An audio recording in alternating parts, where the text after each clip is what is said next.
Hello and good morning everyone. My name is Adam. I'm Head of Marketing here at the ISM and I'd like to welcome you to this webinar. I know you'll get plenty of practical advice from today's session which you can start applying to your own roles straight away. Once delivered, this webinar will be made available on demand as soon as we finish, so you can watch it as many times as you'd like and at your own convenience. During the webinar, you'll be able to ask any questions you like by typing them into the box above, and we'll answer any questions you have at the end. Please also take a few moments of your time to have a look through the attachments we provided as well. Joining us today is Alison Edgar. She is not only a fellow but also an online mentor for the ISM.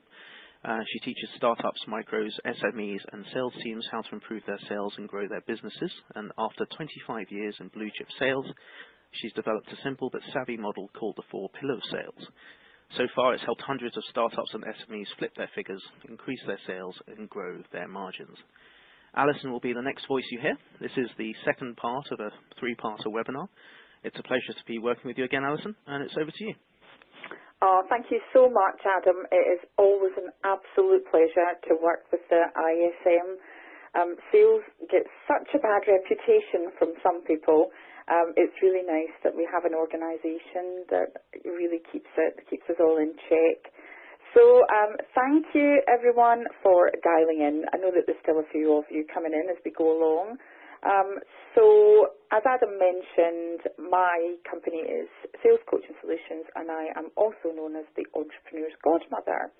And what I do, my background is actually hospitality, so I worked internationally in Sydney and in Cape Town and in the Channel Islands, and then I worked in blue chip sales for 25 years.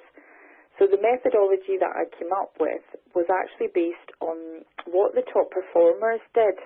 So when I worked in corporate, I always hit target, always won the prizes, but it wasn't just me that did that. It was also, there was a few of us who also did the same. And it was by analysing what they did rather than people who were erratic at hitting targets. So the methodology that I created, again, as Adam mentioned, the 4 key pillar areas of sales. It's also in my debut book, which has been an Amazon bestseller called Secrets of Successful Sales. And the first part that we covered in the previous webinar was around behaviours. So like finds like. It's easy to sell to people who were like you, but the top performers could always adapt their behaviours to sell to more people.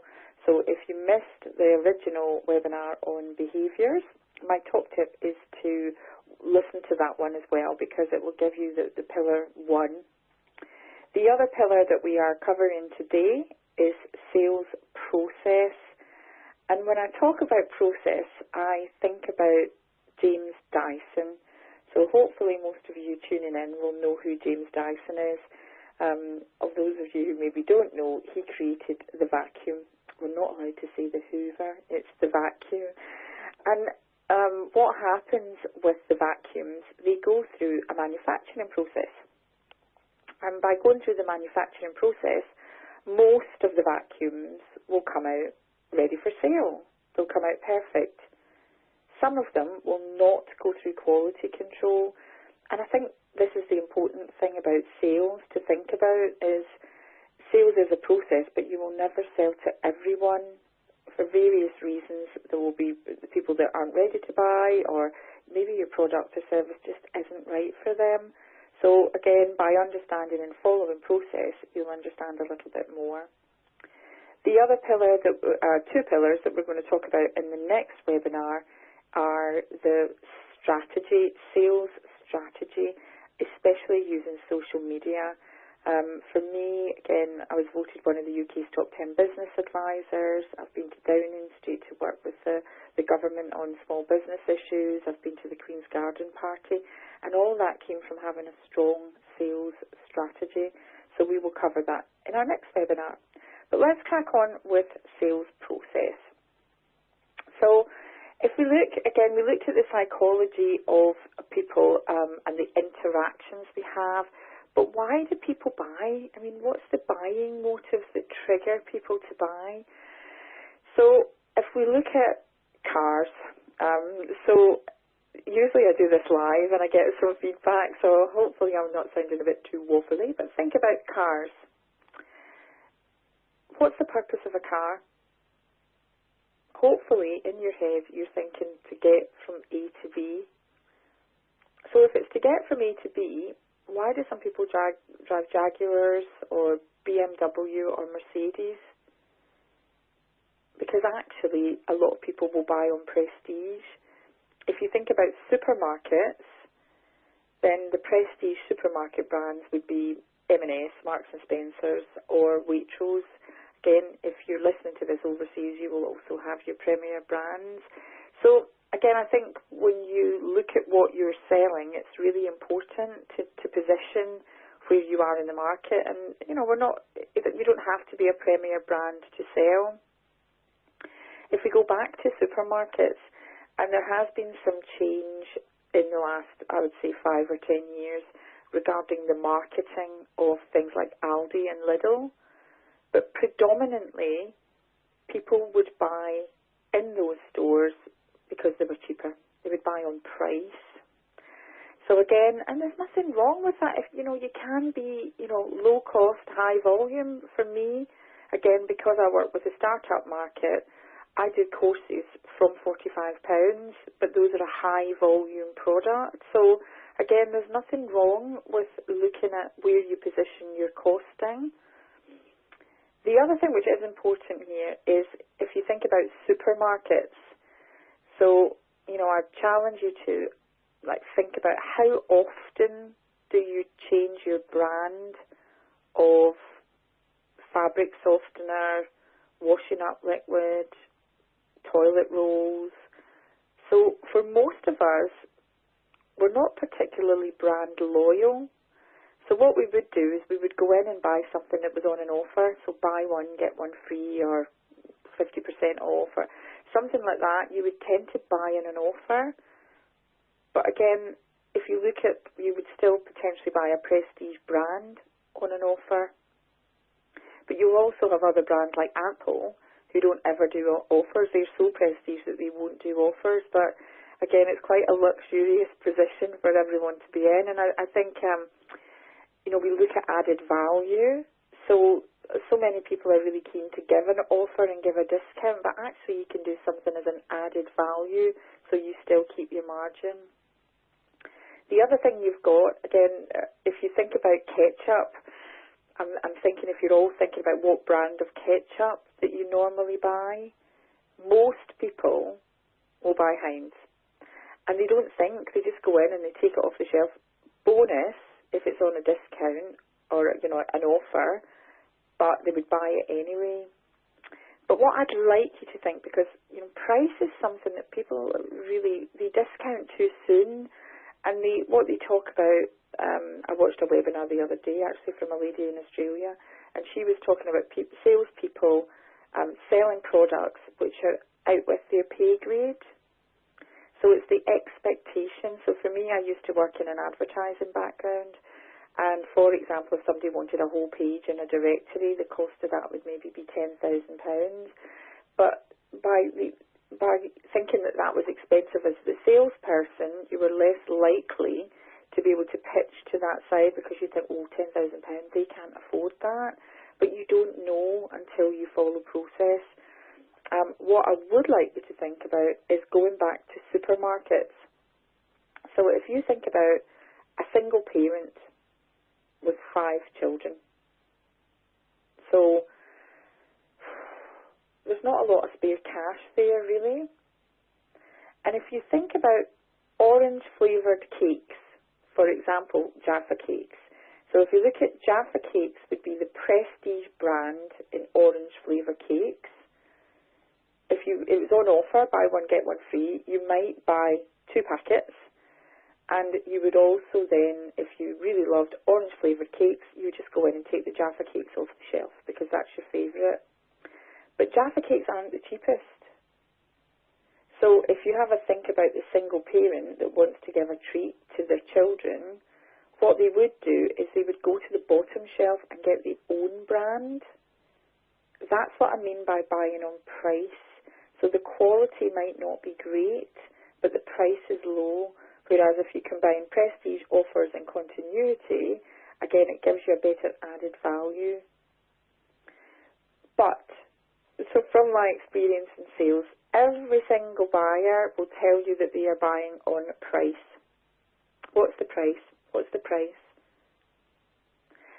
But if everyone bought on price, it would mean when you went round the supermarket, all you would see were trolleys full of white label goods.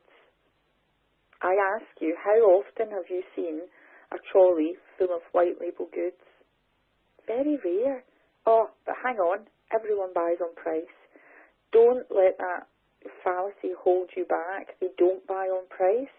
It's because you have to do more around process to find out the buying motives. So hopefully that helps.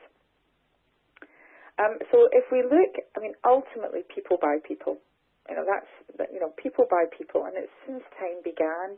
The reason we talk about behaviours is if you adapt your behaviours, you will sell to more.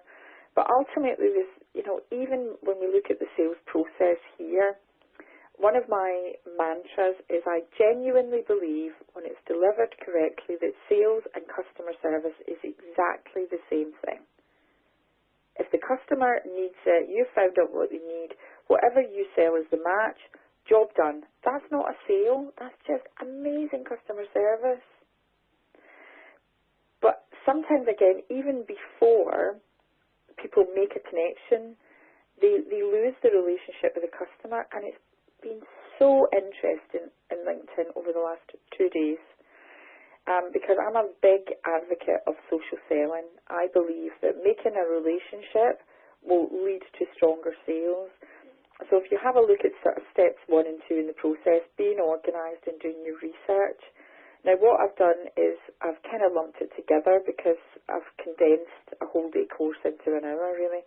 So if we look at the next slide, what do those 2 things mean? So even before you engage with the customer, being organised can affect the relationship.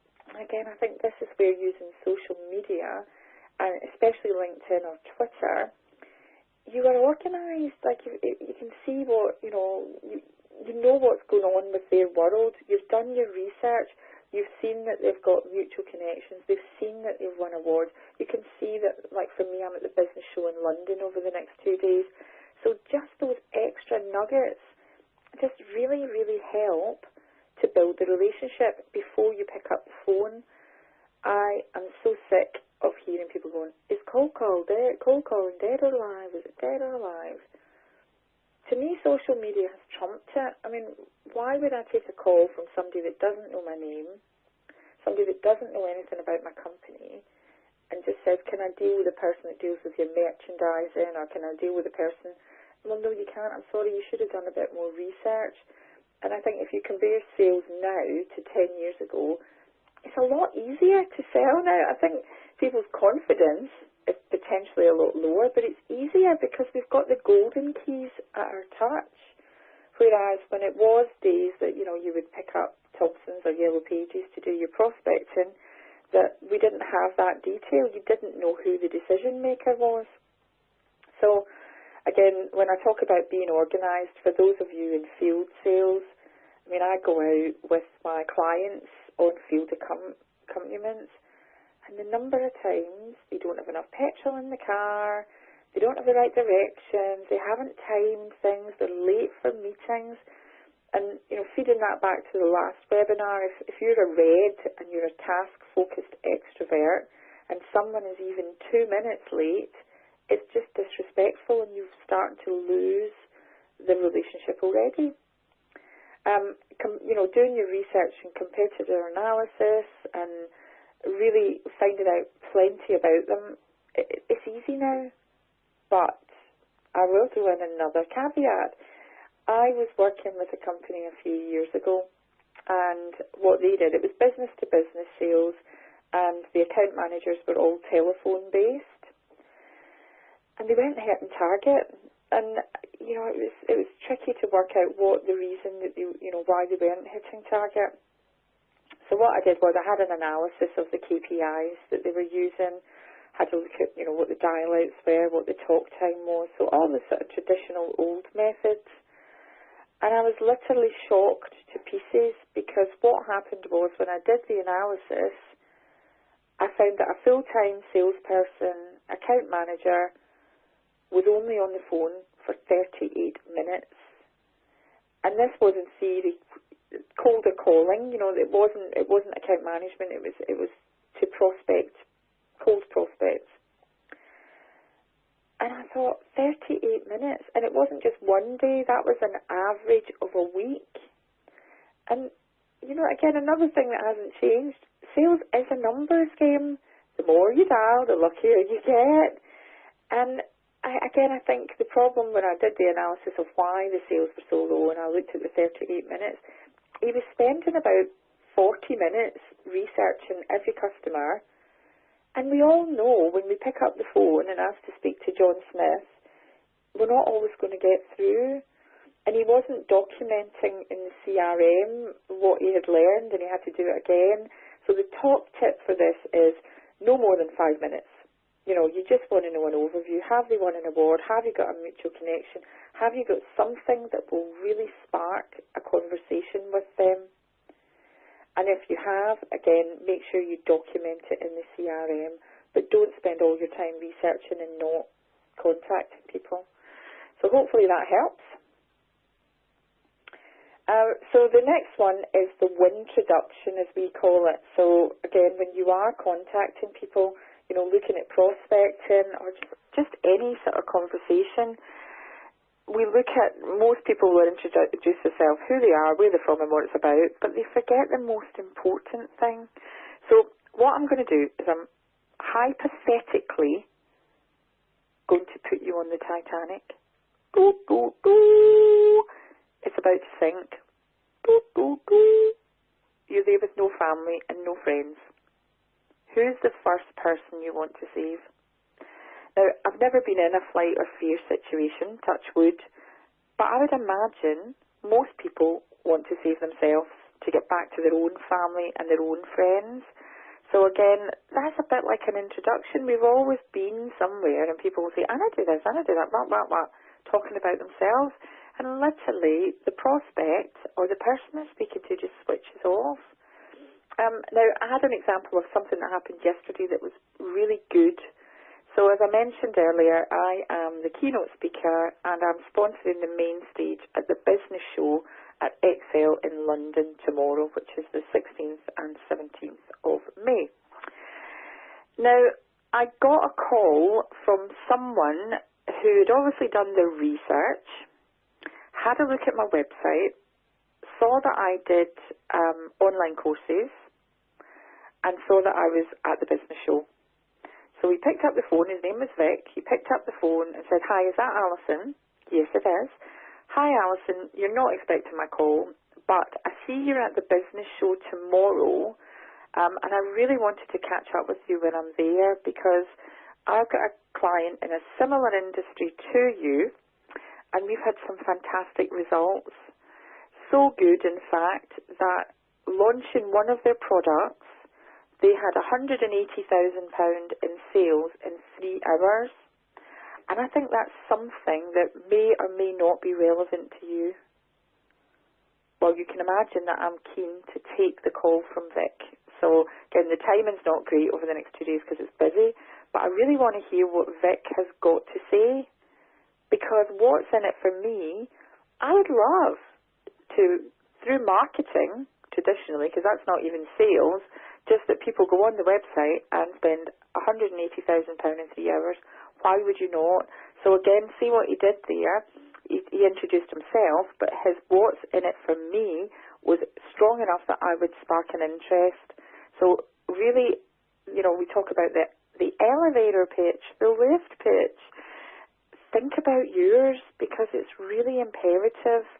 And this is where, again, he knew I was at the business show, he did his research. If he'd have known somebody that knew me, again, it's always a good lead-in, and this is where social selling comes into its own. Now, this part, when we've done the introduction, so there is a little bit of a step in here that I would suggest before you go in to ask fact-finding open questions, and I call it setting the table. So, hypothetically, we're all going out for dinner, and it's a set meal. So when we sit down at the table, there are 2 forks on the left, 2 knives on the right, and a fork and a spoon at the top. So when we sit down, we all know that we're having a 3-course meal, because there's cutlery for 3 courses. And I think this is another thing that I see in sales. People don't set the table properly. So what I mean by that, if you have got a meeting or a phone call booked, make sure you set the table, because that means that the customer has an expectation of A, how it's going to last, what's going to happen, and what the outcome is going to be at the end. So hi John Smith, thanks so much for seeing me today. What I'd like to do is I'm going to go through, find out a little bit more of the situation that you're in, find out a bit more about what you're looking to achieve, find out a little bit more about who else you're considering or what else you're considering to do, find out a little bit about what you're looking to spend on things, and my expectation it will take 30 minutes. How does that sound to you? So A, John Smith knows it's going to take 30 minutes, you're going to be asking questions, you're going to be talking about money, and you're going to find out who you're up against.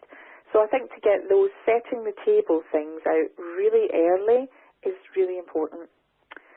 So then we move on to how do we get the information, because, do you know, I would again ask a lot of you, who in the audience has got children? So some people put up their hands. Who in the audience has ever been a child? So I would hope for 100% of hands on this one.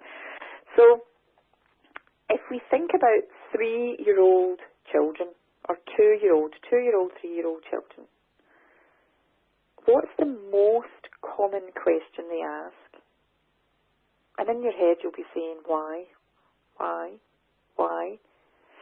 But as a 2-year-old or a 3-year-old child, usually the ratio is either 1-to-1 with the parent or the grandparent, or 1-to-4 or 1-to-6 at nursery, so it's really small numbers. So when a child asks why, they actually are given the answer. Somebody actually tells them the answer. So we develop more in the first 4, 5, 6 years of our lives than we do at any other time. But something really important happens when we are 4 or 5. We go to school. And our ratio of 1-to-1 or 1-to-2 goes from 1 to 30 or 32. So teachers can't control 32 children going why, what, when, why, where, how, what, why, when. So our learning is stunted because we then start to ask closed questions. Can I? Will I? Would you like me to send you an email about that? Would you like me to come and see you? Would you like to buy my product? Would you like to... And it sounds really obvious, but even for the most highly trained, skilled salespeople, I still see them moving in to closed question mode. This is the secret, and you have to work at it. I think, again, because from the age of 5, we've all been, can I, will I, would you like me to, would you like to buy this, would you like me to do that? And when they say no, where do you go? Well, I think you should. He said, she said, he said, she said, he said, she said. And it becomes, again, the effect that has on the relationship is really bad. And again, if you look at it, it is important you control it. I mean, how many of you have not controlled the call and let the yellow, again, for those of you who have done the colours in the previous webinar, let the yellow take control, and you're there for 30 minutes, and you then get to the bit where you're ready to start the sale, and they go, oh, I've not got any time now, I've got to go, what was it you wanted again? So again, I think keeping control in the structure is really, really important. So if we look, I mean, one of the other things that I do see is a lot of people don't even listen to the answer. So, I mean, here's some of the questions: open, closed, leading, rhetorical, and then a closed, you get a yes or no answer, and then open questions. For some of you listening to this, you might think, Alison, I don't know why I'm listening to this. This is the basics. But the reason that I go on and harp on about it again, I am evangelical about open questions. So, and I'll explain why. Mr. Edgar and I got married in Jamaica in 1997. Yes, that's right, 97. I had to think, don't tell Mr. Edgar because I'll forget the anniversary card. So, unfortunately, when we got to Jamaica, it was just Neil and I that went. Lovely wedding, fantastic. As you can tell by my accent, I'm Scottish. So what we did was I arranged a big wedding reception in Scotland.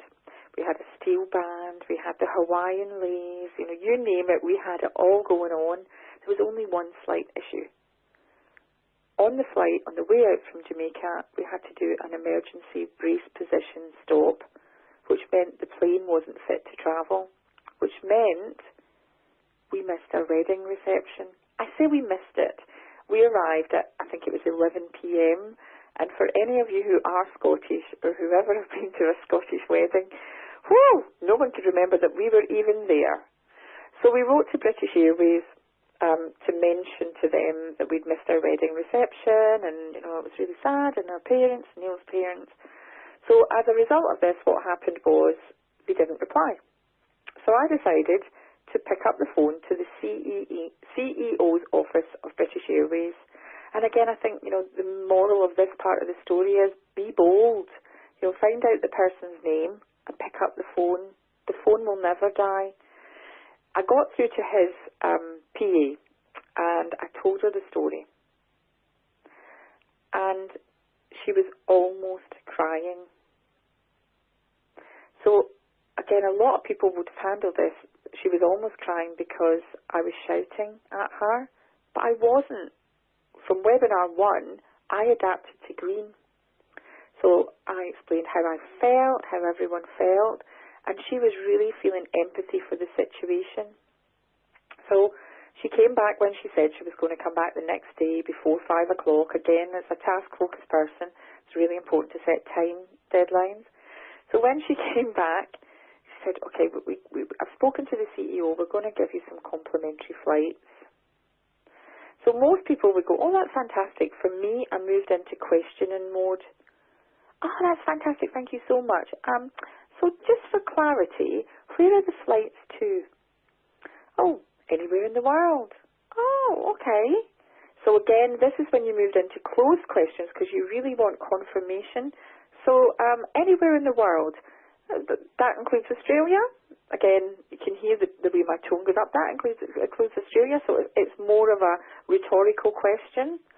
Yep, that did include Australia. Fantastic. And what are the exclusions on the dates for that? There's no exclusions on the dates. You can use them whenever you want them. Oh, so just to clarify, I can use them over Christmas and New Year. So I can go to Australia over Christmas and New Year. Yes, Mrs. Edgar, you can. Oh, fantastic. Okay. And just to clarify, how many tickets is that? 2 tickets is what she said originally. I said, oh, okay, that's great. Oh, Neil's mum and dad are going to be upset. My mum and dad have already... Oh, 6 tickets. Okay, that's great. So just to confirm, that's 6 tickets to Australia over Christmas and New Year. Is that correct? Yes, Mrs. Edgar, that's correct. Okay. So you're now querying, what's the last question? So just to clarify, what class are those tickets? So that's 6 tickets to Australia over Christmas and New Year in business class.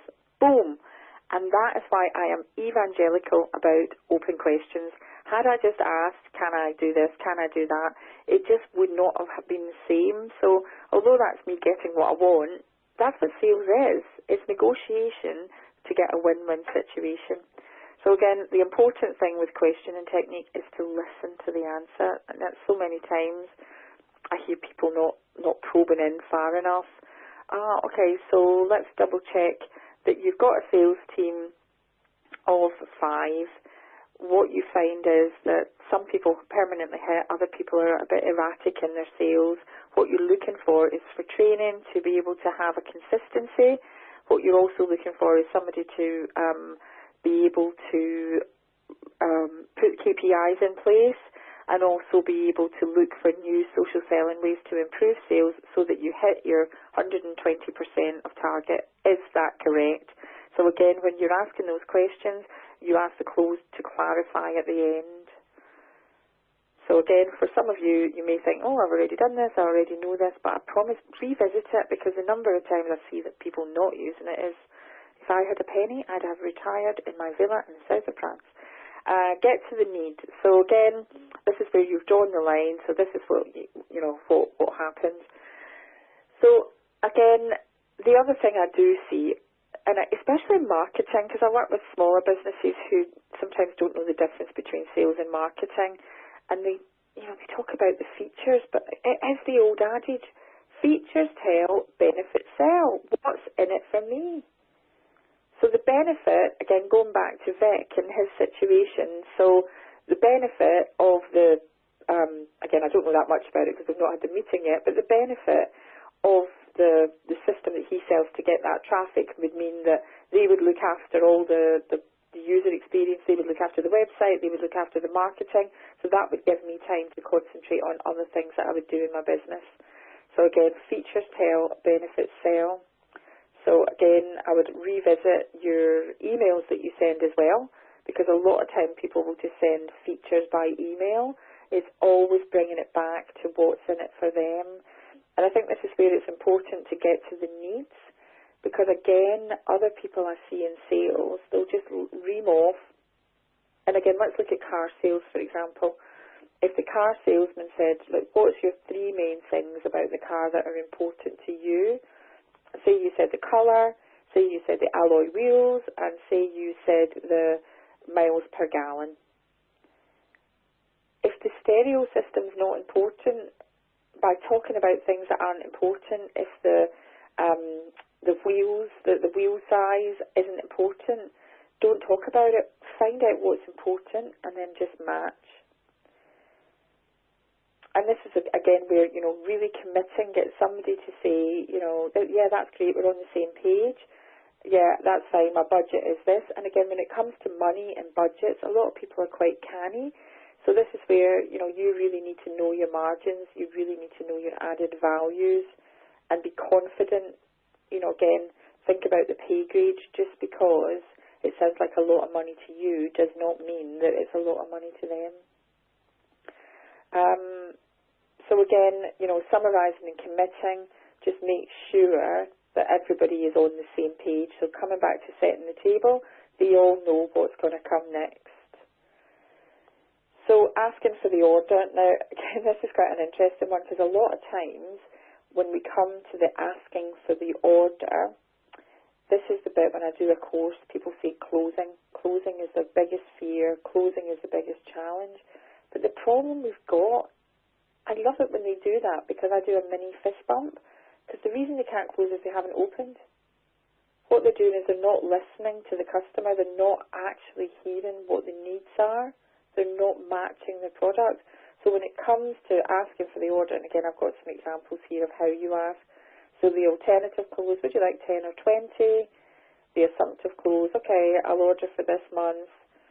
Best case, worst case scenario. So what I mean by that is, okay, best case scenario, we'll put 1 day training in, and then at the end of that we'll do an analysis to see what the further gaps are to move forward. Best case you might not need any more. Worst case, then what we can do is look at an action plan which we can flow through per month. So again, it's using the combination of that, and then literally by saying things like, so what date do you want to start? For me, I assume I've got every single piece of business I'm closing off. And there is the old adage again, ABC, always be closing. Do I think that that's relevant now? I think if you follow the process, and again, you need to watch for the buy-in signals. We've only got an hour, so we can't go into much detail, but are they asking questions about price? Are they asking when they can get it? Are they asking? So again, I would say don't be closing. Watch for the buy-in signals, but control the conversation. Let the excitement pump up a little bit. Get more, get them needing a little bit more before you go in for the close. The other one, the fear close, is an interesting one because it's relevant in some cases. So, for example, our books sold out on Amazon on day 1 of launch. And, we weren't really expecting it, but if somebody wanted a book that day, there wasn't any. And again, we were blown away by the just the uptake on the book and the feedback has been amazing. But never lie. Don't say, oh, this is my last space in this magazine. Don't say this is my last piece of stock if it's not, because anything in line just comes and bites you on the backside. Again, this is another one, objection handling. I mean, to me, go back to James Dyson. You're not going to sell to everyone all the time, and you can do a little bit of objection handling, but to me, too much objection handling doesn't make for a great sale. Because a great sale is a win-win between the buyer and the seller, and if you really have to hammer in hard, again, this is where it's a bit dated. If you look at old-style school sales compared to now the social selling, I do think it's a bit softer in how you do it. And it's interesting because it's always been my style to be a softer sale. Again, I'm a bit like a marshmallow with a hard core. So a lot of customers don't even know they're being sold to when they buy something from me, because it's been such a smooth transition. And I think that's always something that I saw in the overachievers as well. It was a very soft sale, but with a hard core. So if you look at objection handling, then these are some of the objections: that the product isn't right. So, for example, if somebody was trying to sell me a website today, I don't need one, so the product doesn't work. And again, timing, I don't need one until a later day. It might not, a no doesn't mean no forever, it means no for now. They don't need your services. So, for example, if it was something that you just haven't qualified it properly, it's just not going to work. An alternative source. And this is an interesting one. So I always quite like it when somebody says they've used a sales trainer before. And there was one of my clients a couple of months ago now that had been trained by an Australian, quite a high-profile sales trainer, but had found me on LinkedIn and had contacted me about training. And, of course, he said, oh, I've already got a sales trainer. And I'm thinking, how do you handle that one? You may have a sales trainer, but you really wouldn't be connecting me on LinkedIn or having a conversation if the trainer that you used was being really effective. So don't be put off. Again, go back to questioning techniques. That's great. You've got an alternative source. How do you rate them on a scale of 1 to 5? What is it about them they like? And if they're only at a 4, what's the missing ingredient to get to a 5? What could I do to help potentially? And you look at collaboration is king now, so it might be that people need more than one supplier. If you look at risk factor, how likely would you be to have 2 suppliers for something similar? So again, don't be put off by these things. Go back to questions. Bad experience, again, oh no, and that's where your empathy will kick in. What was it? How did that work? How could you have overcome it? So again, you see what I'm talking about? It's the key is the questions. And then somebody charges less. Well, we talked about that at the start. Price, what is it they want? Do they want the white label Jaffa cakes that aren't great quality? Or do they want quality and potentially an added value offer? Challenge that. Look at whatever it is you sell. And then what do we do? And it's interesting. So again, so many times do I see people doing defend, attack, and it just ruins the relationship. Listen to what they've got to say, and I don't mean listen and wait for your turn. I mean listen to what they're saying. And then go back, funnily enough, get what my point is, go back to open questions. And then again, reassure and commit, that's go back to the benefits. Confirm and close. And then this is where negotiation, we're not covering this today because we don't have time, but look at maybe there is something that you can do to negotiate an added value, or it might be that again you're not going to drop your price, but you maybe have a gold, silver, bronze model that you can drop something in that they're paying less money but they're getting less for. And then again, summarise and commit. So funnily enough, if you look closely at that, it's the same as it does in the process. You're just going back round the circle. And I think this one here, delivering to expectations, wow, the number of times that I've seen people work so hard to make a sale and then they don't deliver to expectations. And I'll give you another example. Again, for the business show, I bought myself a new phone. My contract was due up, so I've now got a fancy new iPhone 8 Plus. But for anybody that's got that phone, it's quite a flimsy model, I think, compared to my old one. So I'm frightened to bits that I would drop it and break it and smash it. So I've ordered online a phone cover and a screen protector. But everything I do, for those of you who have checked out my website, www.alisonedgar.com, I brand everything. So everything's got the Godmother, the entrepreneur's Godmother tiara, and it's pink. So I ordered a branded phone cover, and my corporate colour, I always wear fluorescent, bright, bright pink. So the phone cover came today, and it's purple. So again, the whole way through that journey, and again, it was more of a marketing journey than a sales journey, but the communication from the company was amazing. They were so quirky. They're like, yay, the cheerleaders are out. We've got the bubble wrap out, and, head of packing, head of bubble wrap, and really nice. And then the product came, and it's just not what I wanted. So again, make sure if you say you're going to do something, you do what you say, because even at this late stage, it can ruin the relationship with the customer. So I did say at the beginning or halfway through that I genuinely believe when it's delivered correctly that sales and customer service is exactly the same thing. So if you have a look at this circle here, I'll tell you a secret. So as well as being a sales trainer, I'm also a customer service trainer, and I work with leadership and management. But if you have a look, that's what I deliver when I deliver customer service. That's how closely I believe they're linked. And this is my favourite slide. For those of you, we were talking off air with Adam about who our favourite Spice Girl is and what our favourite Spice Girls song is. So again, a bit like the Spice Girls, when it's delivered correctly, two become one, it is exactly the same thing. And if you're passionate and believe in what you sell, closing sales just becomes a natural flow from the process. So I have got a little bit of time for questions. I can't see any questions that are coming up at the moment, so Adam will probably have a look at that. But in the meantime, how do you contact me? www.alisonedgar.com and alison@alisonedgar.com.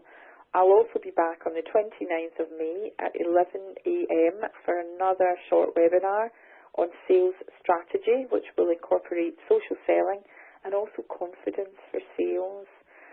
On my website, www.alisonedgar.com, on the home page, we have just launched a free online course. So for anybody that likes a little bit of free stuff, there is plenty on there around sales. And also we have some blogs on there that you want to read. But I will hand back to Adam to see if we have any questions. It doesn't look like there are any questions. If there are any questions, please answer them now. Ask them now, rather than ask them now. And if we miss any, I will get Alison to reply. I think one's popped Actually, up, just Adam. came in through. There you go. Can you see that, Alison? Want me to read it out? Read it out, please. So the question was, any advice on how to easily access other levels of a business through your existing contact without them making you feel like you're going over their head? Yes, I have, and thank you for your lovely comments on the presentation. So, yes, I have. So I have got somebody that I met who was an influencer. So not a decision maker, an influencer. And I'd met her at an event, and she emailed and said, look, the managing director, we think that we need sales training. And I said, well, that's great. Let's have a conversation with the managing director and yourself. Let's have a chat. Oh, no, the managing director doesn't get involved in that. It'll be me, and then I'll speak to her. And again, same old story. So, again, you do not want to ruin the relationship with the influencer. That is imperative. So what we did was, again, we were quite canny that we knew the name. So, again, you'd be finding out, okay, who is the managing director? What's her name or his name? And straight away link in. So you're linking into everyone. This is where your social selling comes into play. So we would link into them so that we would know, and again start to build the relationship with both of them. Then what I actually did, this is real life, I actually did was when I sent the proposal, I didn't have the decision maker's email address, so I just did the whatever her name was at thecompany.com and mirrored what the influencers was. And touch wood, again, it went through. So again, sometimes it's taking that chance. And again, another top tip on that was I kept trying to get a hold of the influencer to close, and again, it was just taking a while, even though I had calls in. It just wasn't working. So I did test intention, and again, a bit like I did when I was doing some of the sections about scaling. So I said, look, I'm at the business show for a couple of days. My diary is really hectic as a result. I don't want to let you down. I want to be able to help you and fit you in when you're ready for your training. For my clarity and sanity, on a scale of 1 to 5, how likely do you think this training is to happen within the next 4 weeks? And they came back and said it's a 5. Let's get it booked in the diary. So again, hopefully that helps. That they were both included. I included them both in the emails, but literally I provoked them both to have a chat and come back to me by testing intention. Hopefully that helps. I think that was it. Well, what I'll do is, if there are any other questions, please feel free to email Alison directly. She's also released a book. How's the book going? The book is still kicking around, #1 on Amazon, and it's 8 weeks old now, Adam, and it's had 55 5-star reviews on Amazon, from most of them from verified purchasers who I don't even know. And it's interesting, I've been looking at a lot of, competition books, who's out there, what are they doing? And the one that's sort of the main competition at the moment is The Wolf of Wall Street, I can't remember what it's called, but Jordan Belfort. And he's had less reviews than me, and lots of them aren't great. There isn't really that many out there with all 5-star reviews. So I am well chuffed, Adam, very chuffed. Fantastic, great to hear. So